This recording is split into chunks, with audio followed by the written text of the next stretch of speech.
Maravilha! Estamos ao vivo, show de bola. Juliano, por que você está fazendo a live 7h37?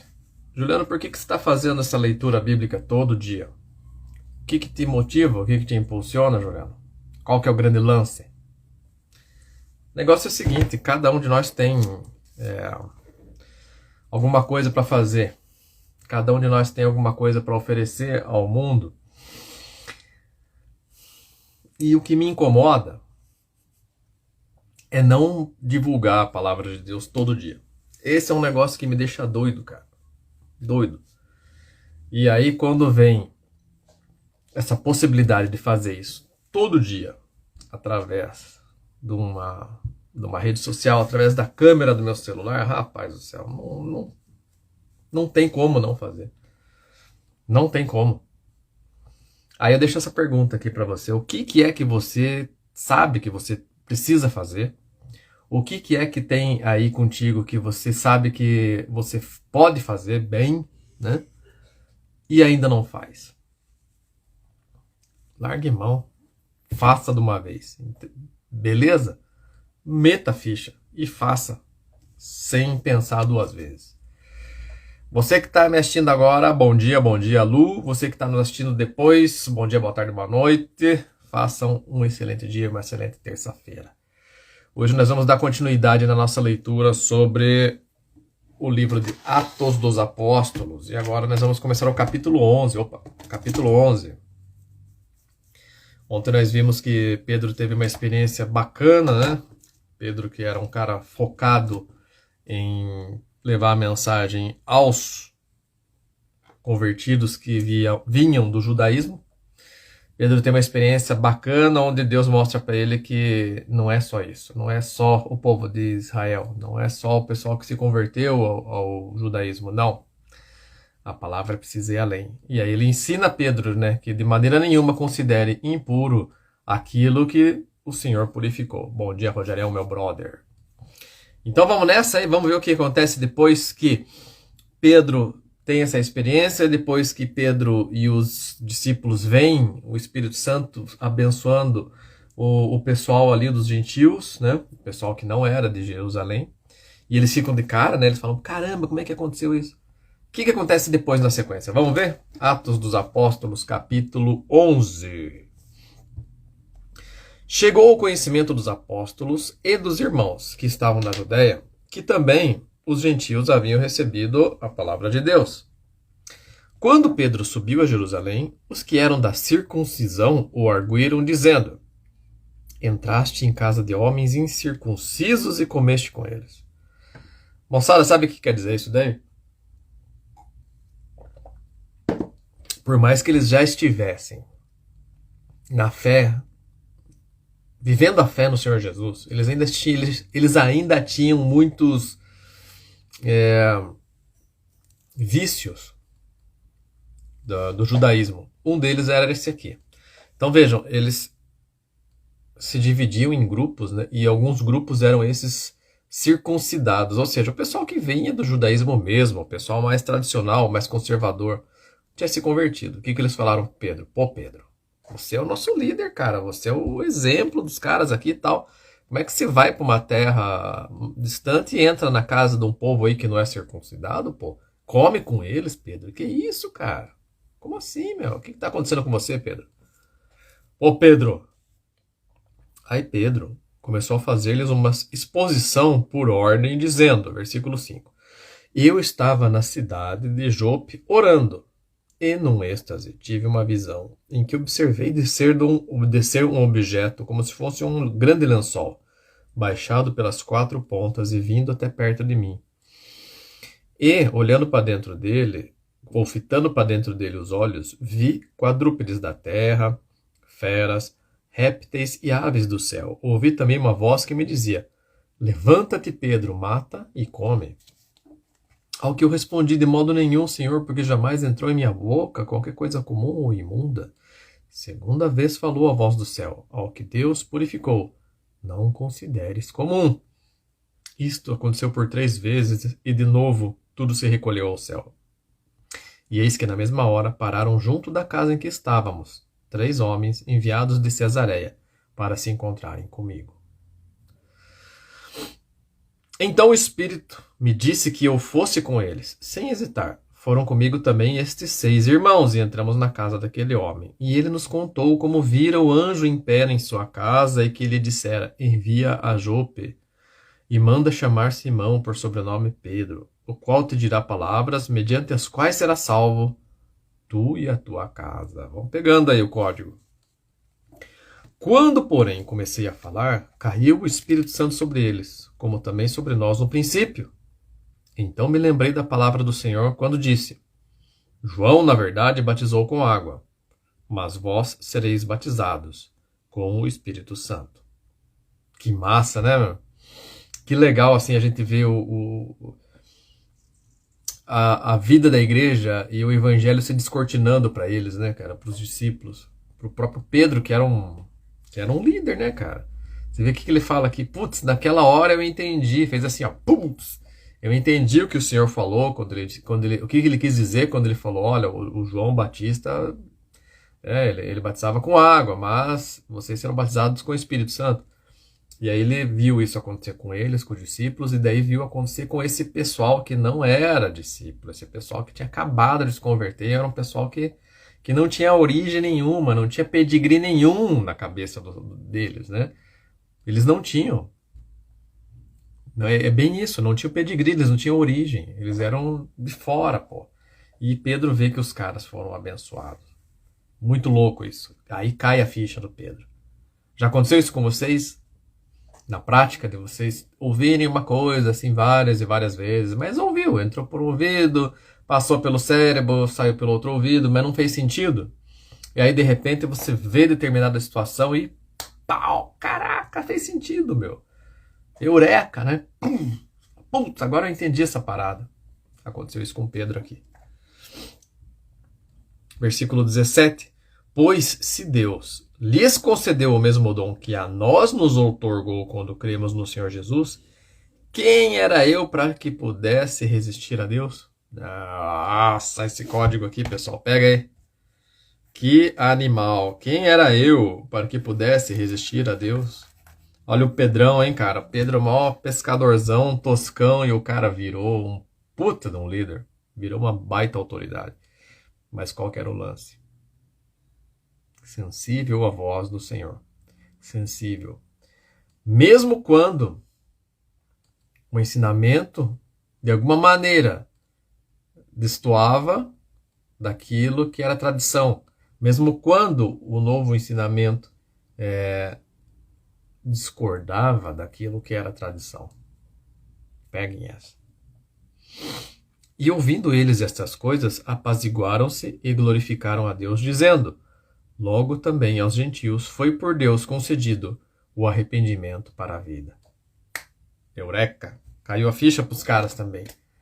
Mano, esse negócio de vida não é só para nós não, é para todo mundo. É maior do que a gente pensava. Outro código, pessoal.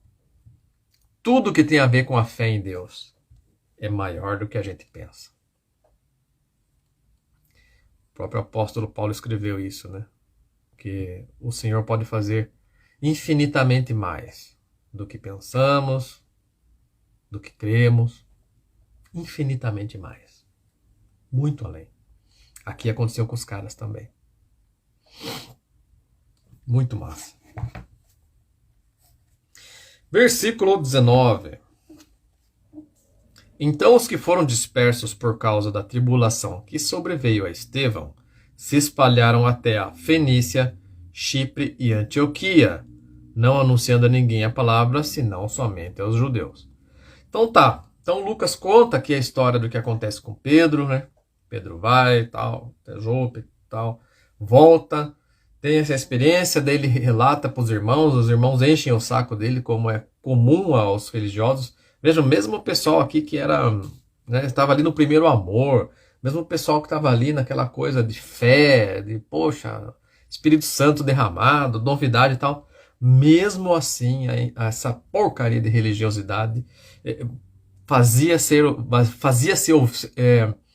se fazia ser ouvida no meio deles. Olha que porcaria. A religiosidade sempre acha um jeito de encher o saco. É uma coisa de louco. Mesmo assim, deu tudo certo. Pedro pregou, falou, explicou o porquê, falou que o Espírito Santo foi derramado entre os que não eram da circuncisão, ou seja, não eram judeus. Os caras se ligaram, caiu a ficha e a religiosidade saiu fora novamente.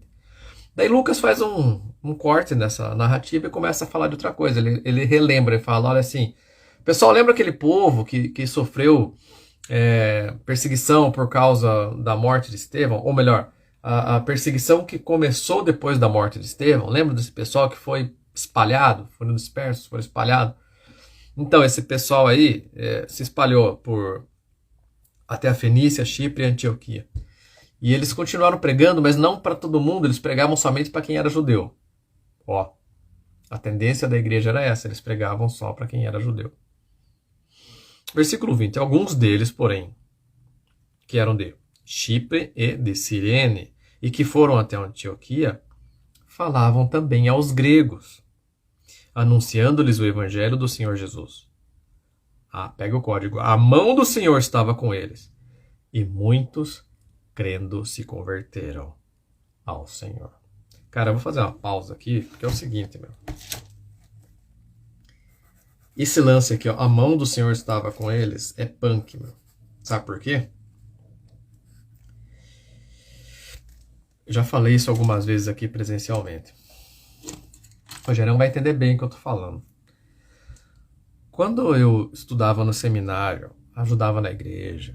Quando eu terminei o seminário e continuava ajudando na igreja, eu tinha toda uma preocupação e todo um zelo em montar uma pregação que fosse elaborada, que fosse homileticamente correta, que ela tivesse toda a estrutura necessária. Eu preparava todo o discurso, de início a fim, com tema, com título, com proposição. O que é proposição? É uma ideia central que se repete. Com conclusão, com alegorias, né? Ou seja, com histórias para ilustrar, tal. Fazia tudo bonitinho. Mas, às vezes, eu percebia que faltava alguma coisa. Ponto. Quando eu acabei de sair, eu acabei me afastando da igreja, quando eu me mudei para Ponta Grossa, comecei a trabalhar com um maluco na construção civil, melhor, no varejo da construção civil. O que aconteceu? Apareceu a oportunidade de falar num grupo de familiares de drogas dependentes. E eles precisavam de alguém que levasse a mensagem. E um irmão que cuidava desse grupo, que coordenava esse grupo, falou para mim, cara, vai lá, velho, é contigo, sai que é tua, Tafarel, vai lá. Eu fui. Isso foi antes do Rafa nascer, ou seja, 12, 13 anos atrás. E aí, o que acontecia? Era toda segunda-feira à noite, então era às 19h30, 20 horas, eu não lembro. Fato é que eu saía da loja, chegava em casa, não dava tempo sequer de tomar banho, trocava de roupa, lavava o rosto, às vezes comia alguma coisa, às vezes não. Ia direto para a reunião, Sarina e eu. Chegava lá, eu falava, meu Deus, e agora? O que eu vou falar, meu? Não sei o que falar. Eu não sei o que pregar. Eu não preparei nada. Minha cabeça estava formatada para fazer, sabe, com empenho, com dedicação, com cuidado. Mas eu não tinha mais esse tempo, acabou, esse tempo tinha passado. Tempo em dois sentidos, né? Eu não tinha mais esse tempo cronológico e esse tempo kairos tinha passado, essa época tinha passado, não era mais essa época. E aí eu chegava lá para falar, né? A gente se reunia e tal, eu não sabia o que falar. E inúmeras vezes, porque isso não aconteceu só na primeira nem na última vez, aconteceu em todas as vezes. Inúmeras vezes eu ficava sabendo que eu ia falar ou na hora do louvor, ou na hora da oração, ou segundos antes de falar. Podem sentar e abram suas Bíblias. Sabe por quê? Vou contar um segredo para vocês. Prestem atenção. Lembram que, lendo aqui o livro de Atos, nós vimos se repetir várias vezes a sentença: dispõe-te e vá fazer tal coisa? Dispõe-te e vá fazer tal coisa? Esse é o grande código, moçada.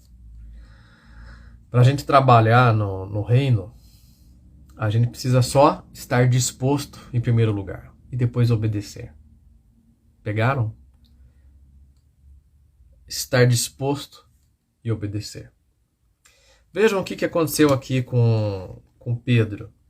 Pedro relatou, olha, eu estava disposto, eu obedeci ao ensino, a palavra do Senhor, eu fui até aquela cidade, chegando lá, eu vi que os caras eles eram gentios, mas mesmo assim eu preguei, porque o Senhor me falou que eu não de maneira nenhuma considerasse impuro aquele que Deus tinha purificado. E Pedro simplesmente prega para os caras. E a palavra diz, e depois o relato dele confirma que enquanto ele pregava, o Espírito Santo veio sobre os caras que estavam ouvindo. Pedro não fez nada. Pedro só estava pregando. Pedro só pregava. Pegaram essa? Ele não fez nada. E o Senhor agiu.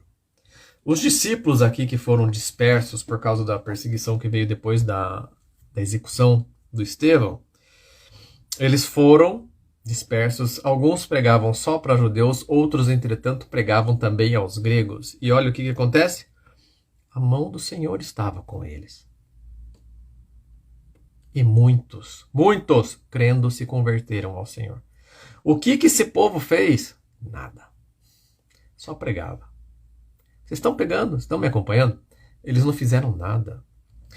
Então eu chegava nessas reuniões lá, desse grupo.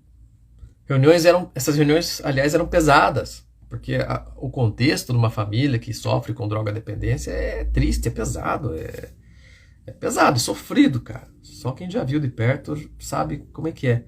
Todas as reuniões eram uma choradeira só. Lágrimas e mais lágrimas. Porque era difícil, eram pais e mães e pais que estavam ali compartilhando a dificuldade de verem seus filhos sendo atacados e em grande parte consumidos pela droga. É terrível isso. E a gente ali, batalhando com eles, tal, orando, intercedendo. Graças a Deus, todos, até onde eu sei, todos estão bem hoje. Nenhum se perdeu daquele grupo. Mas qual que é o lance? Eu não sabia o que falar, mas eu estava disposto e eu obedeci. Estão acompanhando? Chegava na hora, moçada. Eu só falava. Só falava. E daí, várias e várias vezes, eu via a reação imediata das pessoas. Várias e várias vezes. Alguns vinham falar comigo no final da reunião. Várias e várias vezes, alguns vieram falar comigo dias após a reunião. E eles falavam a mesma coisa. Deus falou comigo através dessa mensagem. O Senhor falou comigo através dessa mensagem. Eu ouvi o que eu estava precisando ouvir. Era exatamente isso que estava acontecendo comigo. Estão pegando? A gente não faz nada, moçada. Comecei essa live falando: Juliano, por que você está fazendo essa live? Juliano, por que você está fazendo esse projeto de segunda a sexta? Não para. Uma encheção de saco todo dia, 7h37, e você está aí, pô. Por que você faz isso? Porque é o que queima no meu coração. Porque é aquilo que eu sei que eu tenho que fazer. Eu conheço essa palavra, eu vou falar essa palavra. Isso aqui é uma maravilha de um microfone aberto. Além de eu falar agora aqui para vocês, muitos vão ouvir depois. Além de vocês, além dos que vão ouvir depois. Isso vai ficar no tempo, gente. Daqui a um ano vai ter alguém que vai ouvir uma live dessa aqui e vai falar: caçamba, era isso que eu precisava ouvir. A gente não domina, a gente não controla isso. A gente não domina, a gente não controla. E esse que é o legal. Não depende da gente. Estão pegando? Não depende da gente. O Rogério mandou aqui, ó. Deus é quem age através daqueles que se dispõem a serem usados por Ele. Deus é bom demais. Estão pegando? Simplesmente faça. Simplesmente obedeça. Simplesmente atenda. Pega o que tem que ser feito e faz de uma vez. Domingo à noite, estava ouvindo antes de dormir uma mensagem de um cara muito massa que já morreu. O nome dele é Miles Monroe. Muito legal. Dentre as coisas que ele estava falando, ele dizia assim: nosso grande problema enquanto humanos, nosso grande problema enquanto filhas e filhos de Deus, Nosso grande problema enquanto cidadãos do reino de Deus é que nós duvidamos. Gravem isso. O grande problema é que a gente duvida. Só esse é o problema. Só isso. Essa é a barreira. Senhor, o que falta para eu poder pegar a sua palavra através do dom que o Senhor me deu? Seja o dom que for. Falar, escrever, cantar, orar, visitar, olhar, abraçar, dar presente, qualquer coisa. Ajudar. Você sabe qual é o seu dom especial, ou seus dons especiais. E a gente fala, o que falta para eu usar isso? A resposta, moçada, é só uma. Parar de duvidar. Olha o que aconteceu com esse povo aqui, meu. Se disponham e obedeçam. Estejam dispostos e obedeçam. E vão e façam. Tem um cara muito massa que já morreu também, o nome dele era Bob Proctor. Um velhinho bem simpático. A parada dele não era falar assim abertamente sobre a Bíblia. Ele falava sobre lei da atração, essas paradas doidas assim. Mas no fundo é evangelho, cara. Isso aqui é louco. Mas ele dizia assim, olha... Em qualquer situação, vocês têm que acreditar, vocês têm que botar energia, vocês têm que agradecer, mas sempre terminava a sentença dizendo taking action. Taking action. Façam. Tomem ação. Tomem uma atitude. Façam. Sabe por quê? Porque quando a gente faz, a gente pega esse sentimento de dúvida e fala assim. Sentimento de dúvida. Estão me entendendo, né? Vá viajar. Sentimento de dúvida. Vá pescar. Vaza. Estão entendendo? Quando a gente fala, vou fazer e que se dane, aí é que as coisas acontecem. Porque quando a gente fala, vou fazer e que se dane, a gente fala assim, eu sei que não depende de mim, porque eu não tenho a menor condição. Eu sei que vou fazer porque eu tô obedecendo, não tô nem aí porque vão falar de mim, não tô nem aí porque se vou passar vergonha, se não vou. Eu não tô nem aí pra opinião alheia. E quer saber o que mais, meu? A melhor parte é que eu sei que não depende de mim, eu sei que não depende dos meus méritos, até porque não tenho mérito nenhum. E vai embora, e daí a gente começa a fazer, cara. E nessa da gente fazer, é que as coisas massas acontecem, é que os milagres acontecem. Olha o que tá aqui, o que Pedro fala. Meu, eu obedeci, eu fui lá. E aí, cara, do nada ali, sem eu fazer coisa alguma, o Senhor mandou o Espírito Santo sobre esses caras, que eram, no entendimento de Pedro, pessoas indignas de receber a presença de Deus. Que massa, né, cara? É isso, meu. Nós não somos juízes. Nós não somos os guardadores do reino. Não somos os juízes da presença de Deus. De maneira nenhuma. Somos apenas arautos. Somos apenas os que levam a mensagem, os que proclamam. Rogério mandou mais uma aqui. Haja o que hajar. Boa. Temos que fazer e fazer por fé. Vão. E 10. Taking action. E o grande lance é, o problema é duvidar. Esse é o problema, é duvidar. A gente duvida de nós mesmos, a gente duvida da nossa filiação. Cara, esse tema tem batido tão forte para mim. O que é filiação? É a nossa identidade. Eu sou filho de Deus e sou filho amado. Somos filhas e filhos amados. Não somos filhos apenas, porque filho pode ser indesejado, filho pode ser não programado. Não, nós somos filhos desejados, filhos amados por Deus. Essa identidade é fundamental. Mas a nossa natureza humana fala o quê? Duvide disso. A tentação, cara, segura essa. A tentação que Jesus sofreu no deserto foi uma contestação, contestando a identidade dele. Estão pegando? Não é uma tentação besta do tipo, coma comida gordurosa, olhe para aquela mulher bonita. Não é esse tipo de tentação besta não, meu. Era uma contestação sobre a identidade dele. Se você é o filho de Deus, faça tal coisa. Mais ou menos falando assim para ele.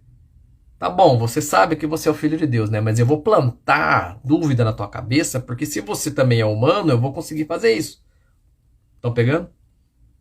O diabo falou assim: se você é realmente filho de Deus, faça tal coisa. Plantando na cabeça, ou tentando plantar na cabeça do Senhor. Vou pegar o teu lado humano naquilo que o humano é craque. Duvidar. Pegaram? Portanto, a mesma coisa acontece com a gente, lógico que em proporções menores, mas da mesma forma. Qual é a nossa identidade? Nossa identidade primária é: somos filhos e somos filhos amados. Somos filhos e filhas e somos filhos e filhas amados, desejados por Deus. A primeira dúvida vem em cima disso. Não, você é um bosta. Você é um pecador. Você não serve pra nada. E aí a gente começa a lembrar das besteiras que a gente ouviu na infância. Você não serve pra nada. Você é um zero à esquerda. Faz tudo errado. Tu é burro, tu é burra. Como é que você vai falar pros outros se você não sabe nem pra você mesmo? Como é que você vai falar pros outros se você não sabe nem pra você mesma? Entenderam? E ó, bombas e bombas em cima pra potencializar a dúvida. Cara, como isso falou comigo? Dúvida, moçada, a dúvida tá dentro de nós. Pedro duvidava. Os irmãos duvidavam. Aliás, eles nem passavam pela cabeça deles que aquele que não era judeu poderia receber a presença de Deus de maneira nenhuma. Então, não era nem duvidar, eles estavam um estágio atrás ainda. Eles nem pensavam que isso era possível.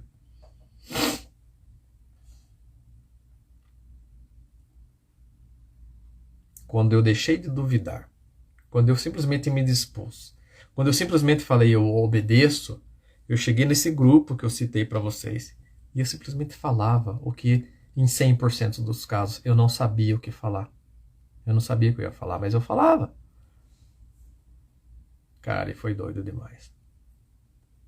Então, vamos olhar, por exemplo, desses caras aqui. Pedro foi, obedeceu, falou, e ele viu o que aconteceu depois do que ele falou. Ele falou, cara, eu não fiz nada, meu, eu só abri a boca. Pá, Deus abençoa aquele povo. Deus abençoou os gentios, batizou eles no Espírito Santo. E aí Pedro fala, foi quando caiu minha ficha, e eu lembrei das palavras do Senhor Jesus, e ele falou, vocês serão batizados com o Espírito Santo. E ele falou, cara, o dom da vida também veio sobre os que são de fora da fé judaica. Aí os irmãos que tinham sido dispersos foram lá para Chipre, Cirene, Antioquia. E eles pregavam também para os gregos e muitos creram. Só abriu a boca. Nesse tempo, moçada, Rogerão, novamente você vai me entender bem. Nesse tempo que eu contei para vocês, eu aprendi uma coisa incrível. Que antes, quando eu era ali um estudioso de teologia, dedicado, piedoso, eu me preparava e preparava a mensagem de forma que aquilo que eu estava estruturando convencesse as pessoas. Do fundo do meu coração, com o meu coração puro, era isso que eu queria convencer as pessoas daquela mensagem. A mensagem era a palavra de Deus, não tinha nada de errado. Só que o lance era o quê? Eu estava querendo convencer. Quando eu tive essa experiência de chegar ali aos 47 do segundo tempo, ouvi a mensagem, ouvi a palavra, vai lá, irmão Juliano, fale. E só eu e Deus ali, Jesus, e agora o que eu vou falar? E eu falava, eu aprendi o seguinte, o Senhor me ensinou. Quem convence o homem, o ser humano, do pecado, da justiça e do juízo, não é você, meu querido. Não se preocupe. Esse fardo não é teu. Pegaram? Esse fardo não é teu. Essa responsabilidade não é tua. A você basta apenas esteja disposto e faça. Taking action. Faça, meu filho. Só faça. O resto é comigo. Quem que convence é o Espírito Santo, cara. Aí eu aprendi que, puta aquela vida, que beleza. Na verdade eu pensei mesmo, foi um palavrão na hora, sabe? puta que lá vida, que beleza, eu não preciso convencer ninguém. E isso foi uma das coisas mais libertadoras que eu aprendi. Esse foi um dos aprendizados mais libertadores que eu tive. Eu não preciso convencer ninguém. Quando eu aprendi isso, saiu um caminhão das minhas costas, um castelo de resistência caiu, ruiu assim, ó. E a dúvida também passou a ficar mais fraca. Por quê? A partir do momento que não depende de mim, opa, existe esperança. Porque se dependesse de mim... Pegaram? Portanto, gente, pessoal, olha o que aconteceu com os malucos aqui. O Rogério falou de novo, hein? Ele é quem faz a coisa toda. Olha o que acontece com o pessoal aqui, ó. Versículo 21, a mão do Senhor estava com eles. E muitos crendo se converteram. Claro! Sempre a mão do Senhor vai estar conosco. Quando o assunto é a vontade dele, quando o assunto é reino de Deus, a mão dele está sobre nós, cara. E aí o que acontece depois disso? É responsabilidade dele, não é nossa. A nós cabe estar dispostos e obedecer. Versículo 22, a notícia a respeito deles chegou aos ouvidos da igreja que estava em Jerusalém e enviaram Barnabé até Antioquia. Não tinha WhatsApp, não tinha Facebook, não tinha Instagram, não tinha Twitter, não tinha televisão, não tinha Rede Globo, não tinha Record, não tinha nada, não tinha rádio, não tinha AM, não tinha FM, mas as notícias chegavam. E a notícia chegou até o epicentro da fé cristã, que era Jerusalém. E os caras falaram, opa, que bacana, vamos mandar alguém lá, manda o Barnabé. Versículo 23, tendo ele chegado e vendo a graça de Deus, alegrou-se e exortava a todos a que, com firmeza de coração, permanecessem no Senhor. Porque ele era um homem bom, cheio do Espírito Santo e de fé. E muita gente se uniu ao Senhor. Olha o código se repetindo aqui, ó. E partiu Barnabé para Tarso, à procura de Saulo. E, tendo-o encontrado, levou-o para Antioquia. E por 1 ano se reuniram naquela igreja e ensinaram numerosa multidão. Em Antioquia foram os discípulos pela primeira vez chamados cristãos. Isso é importante, tá? Chamados cristãos por quê? Pequenos cristos. Louco, né? Que louco, cara. Então, veja, o Lucas relata aqui todo esse trajeto de Pedro, relata a defesa de Pedro quando ele volta, daí relata o que os discípulos dispersos estavam fazendo e pregando, relata a saída de Barnabé até Antioquia para ver o que estava acontecendo lá, fica feliz porque vê que aquilo de fato era a mão de Deus, e daí decide sair dali e ir para Tarso à procura de Paulo, se une a ele, eles ficam 1 ano em Antioquia, 1 ano, ensinando numerosa multidão. E lá é que os discípulos são chamados de cristãos pela primeira vez. Beleza, pessoal? Vamos que vamos, né, meu? Já deu nosso horário aqui hoje, ó. 8h15. Cara, só me contem depois, tá? Só me contem depois. Taking action. Beleza? Fiquem na paz, façam uma excelente terça-feira. E só estejam dispostos, ok? Não depende de nós, não depende de você, não depende de mim. Apenas não duvide. A dúvida é o teu maior adversário. Ela contesta a sua identidade. Fiquem na paz. Vamos que vamos. Deus abençoe cada um de nós e até amanhã. Fui!